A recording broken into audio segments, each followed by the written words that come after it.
Welcome to another episode of Mental Wellness Insights. Today we have the privilege of once again speaking to Pluton Dutta from India to speak to us about his journey of 5 years in dialysis. Welcome. Thank you so much for agreeing to be with us. We will start by you introducing yourself and then you will tell us your story. Thank you. My name is Pluton Dutta. I am from Calcutta, that's West Bengal in India. So I I am an engineer by profession. I work full time. I do treatment full time, and I have completed 5 years on dialysis this month. When were you diagnosed, and you were diagnosed with what? And how long did it take you to start the dialysis? So the diagnosis started in November 2020. That time it was lockdown all over the world, and it took around 1 month to complete all the tests. And I was hospitalized for 2 weeks, and then it all started. Mm. My dialysis routine is 3 times a week, and it is 4 hours per session. So 3 times a week, 4 hours every session. Yes, Yeah. and it has been happening since then, like this only, Every week. every week. Mm. So it's a repetitive process, and there are certain restrictions I have to go through. Restrictions in diet, restrictions on what I can eat, restrictions on fluid. In fluid, it's like 1 liter per day is the limit. Mm. And that includes all types of fluid that I can take in a day. And that's a very harsh restriction for a person like me who is going to work, managing a family, and then going to medical sessions, having 3 meals a day, medicines 2 times a day, and this restriction of fluid is pretty tough. Mm. Also, it required a lot of changes in lifestyle. It required a lot of changes in disciplining myself, the way I, uh, manage my day-to-day activities, the way I do things, what I cannot do, and the discipline that I have to maintain. So there were a lot of changes I had to go through. It has been a transformation.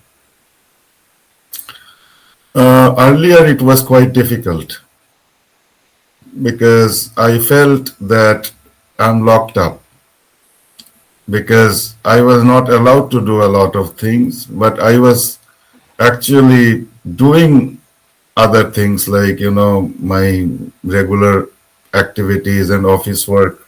And I ideally found things going very difficult because there were so many medicines, and dialysis comes with a lot of side effects.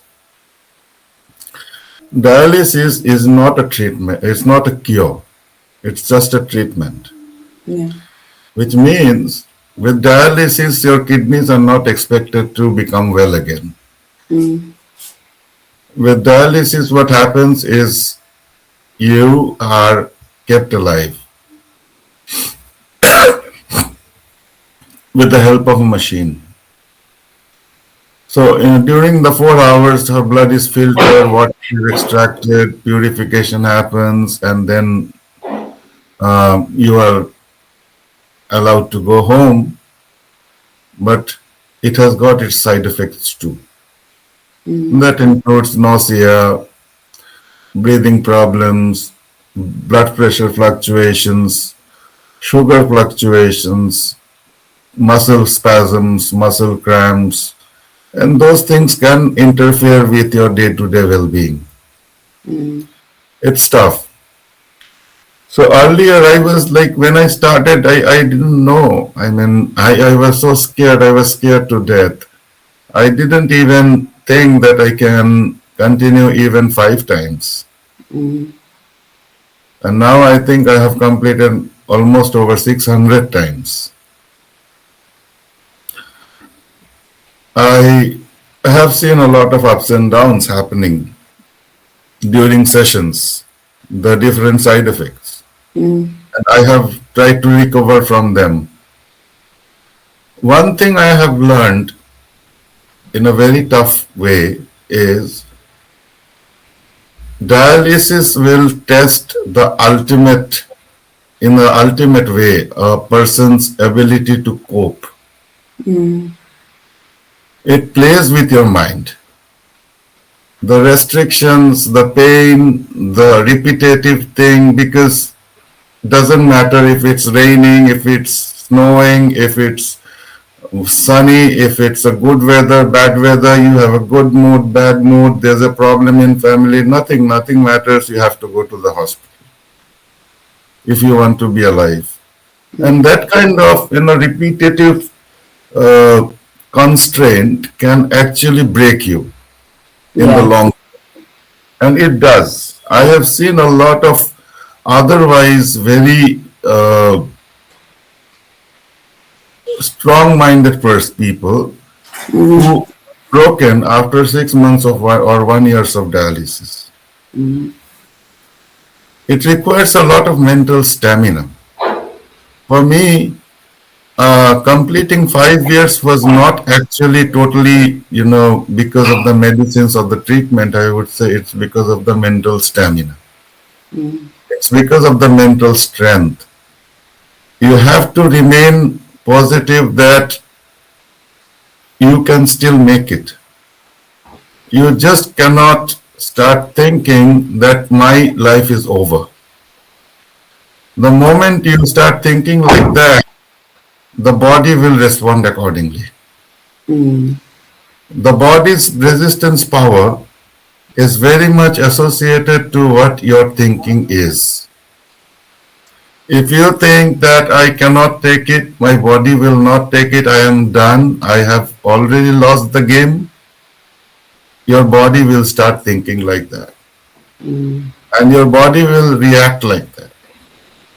But if you think that no, whatever happens, I have to keep on fighting, even if I am put down on my knees, I'll still stand up once again, I'll keep on fighting, that's when your body will also start helping you. It's something called the mind-body relation. Yeah. That's something we have to kind of experience ourselves. It cannot be taught. It cannot be taught in books. It cannot be taught in lectures. It has to be experienced. Earlier, I didn't believe in these things. Earlier, I thought that these things are only good in books. They only make good headlines and good reels. But there were days, I can tell you, I had seen when my condition was getting worse. It was my good spirit and mental stamina which kept the blood pressure at the right point. Otherwise, it would have gone down. And the blood pressure going down during dialysis can be fatal. It directly affects your heart. So there are a lot of things. I mean, if your mind is strong, if you are ready to, fight this war, then your body will support you. And that's how the fight is like. And that's one important thing I have learned, which I didn't know before. Thanks to social media, I am connected with a lot of good friends whom I really don't know personally, but they connect with me through messages, through comments, through many other ways, and they give me a lot of motivation. Not only that, a lot of patients also keep connecting with me.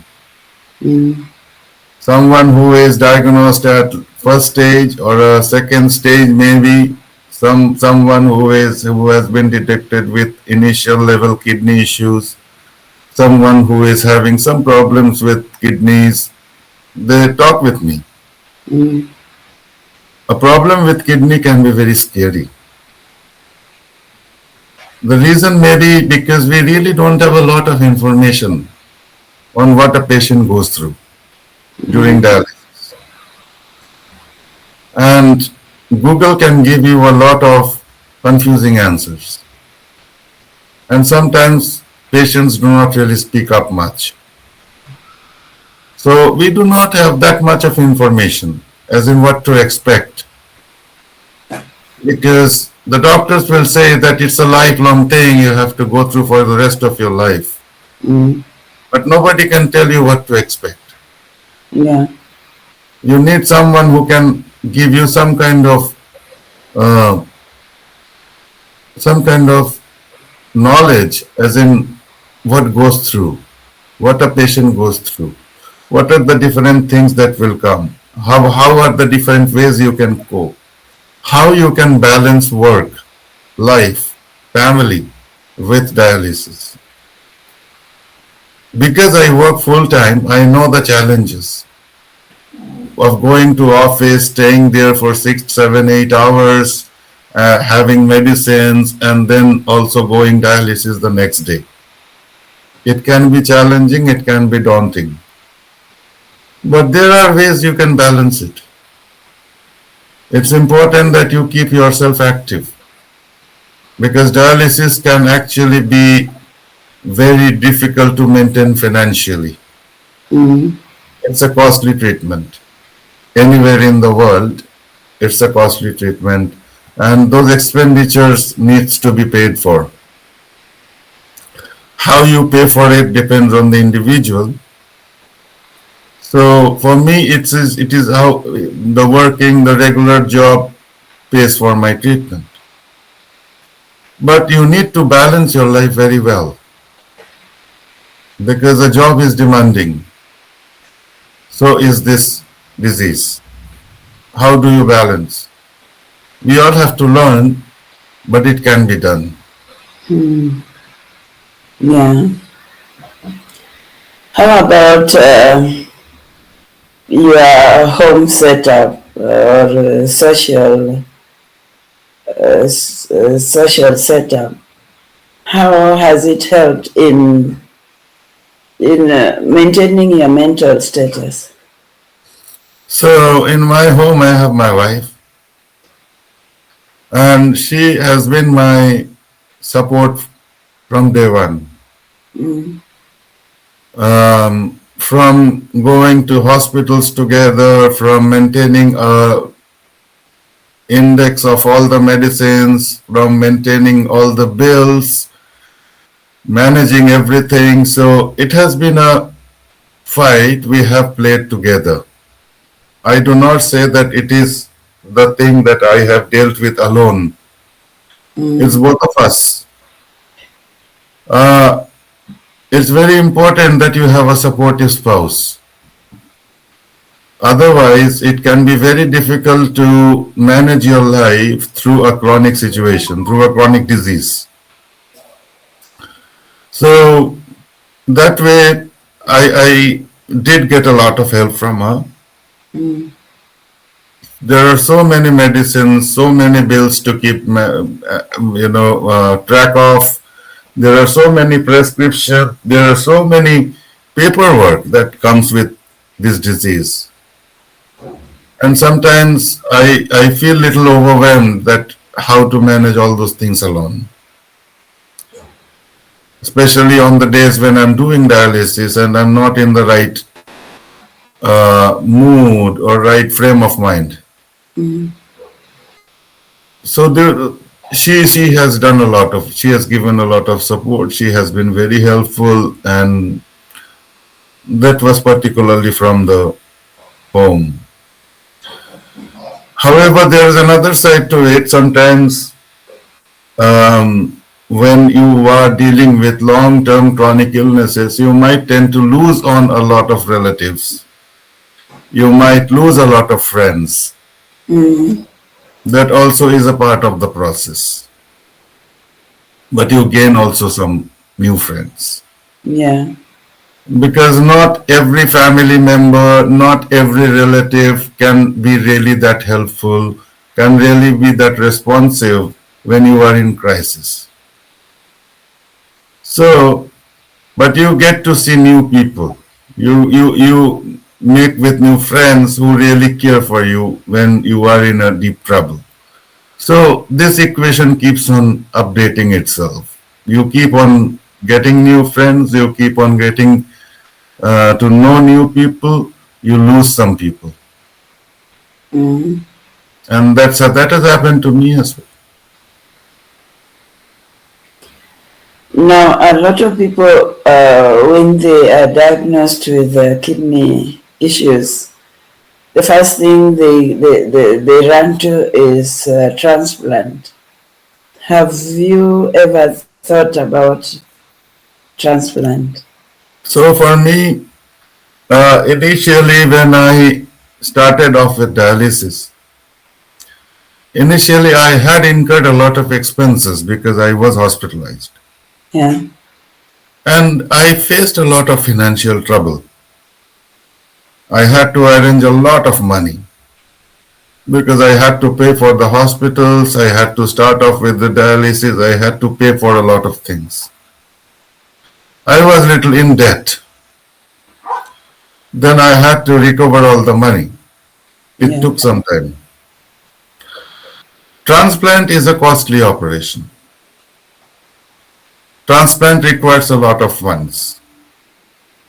Um, Particularly in countries like India and other countries in this part of the world, the operation cost you have to bear.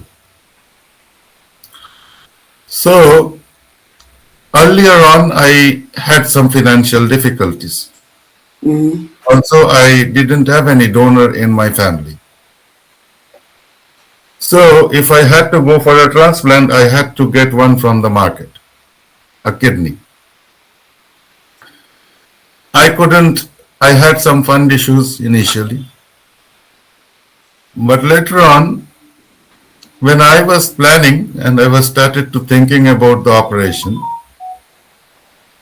a new thing came up, a new diagnosis came up, which was my block in the heart. Yeah. A major block has been diagnosed in my heart, Mm. and I have taken suggestions from three different cardiologists.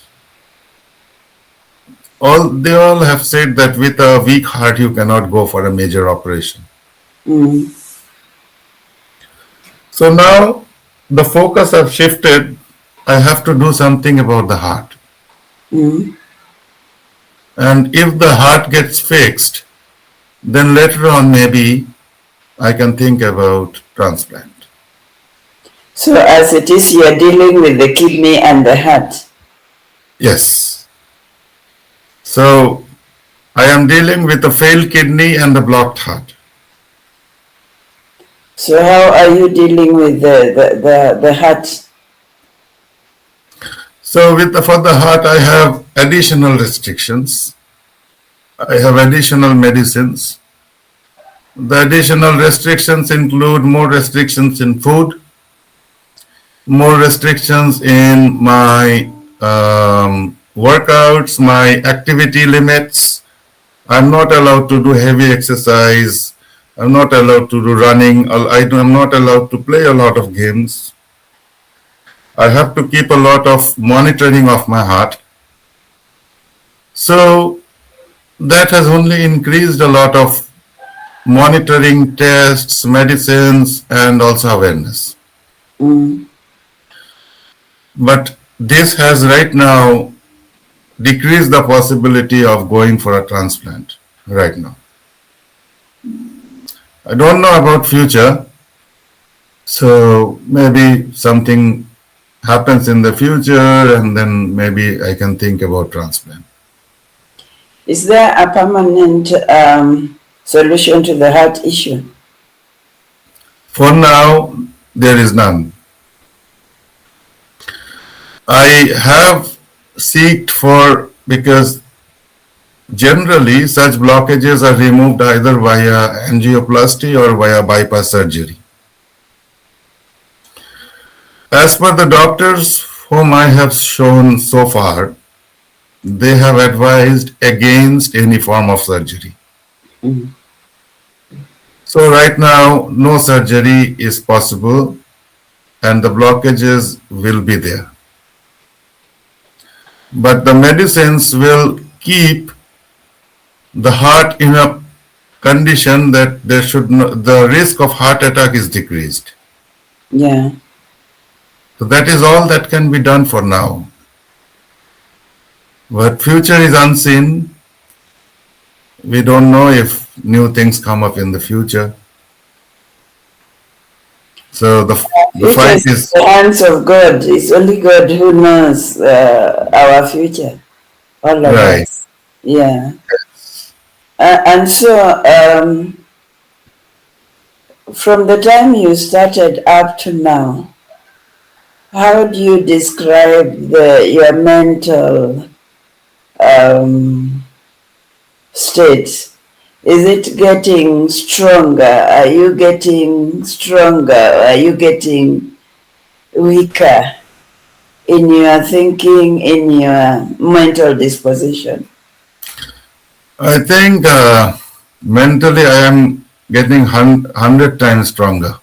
That's very nice to hear. 100 times stronger, because earlier I couldn't think of a lot of things when I was healthy. Now with this disease, I am planning a lot of things which I was not thinking when I was healthy. Mm-hmm. Now I am thinking of a interstate bike ride. But you Yeah. say you are not supposed to do strenuous exercise. Yeah. So I have taken up riding, bike riding. Bike riding had always been a passion, Mm-hmm. but I never did it. I don't know why I never did it. I actively started it while I was on dialysis. Mm-hmm. And now I am doing almost 70 kilometers a day. 70 kilometers a day. Yeah, that's bike riding. Wow. Now, and then the next day I'm going to dialysis. And then again the next day I'm going to a ride. Now, this is a kind of stamina which I didn't know I had. Yeah. When I talk with the doctors, I see a awe, I see a surprise in their face. How are you managing all this? Mm. You are not falling unconscious, you are not falling, you are not dropping on the road, nothing happening, it's nothing happening. Yeah. I'm riding, yes, it does become a little strenuous, but I feel the excitement. Mm. It gives me the feeling that I'm still alive. And that you are achieving, and it gives you the feeling of the strength that is within you. Yes, and now that I have completed some days, riding, Mm. now I feel, although I'm doing some research, if it is actually doable, why not go for an interstate? Wow. Now, interstate can be a difficult task because on the road there would be no one. And then again, you have to still go for your dialysis. But I have to still go for my dialysis. Mm. So nothing has stopped, but I have started living.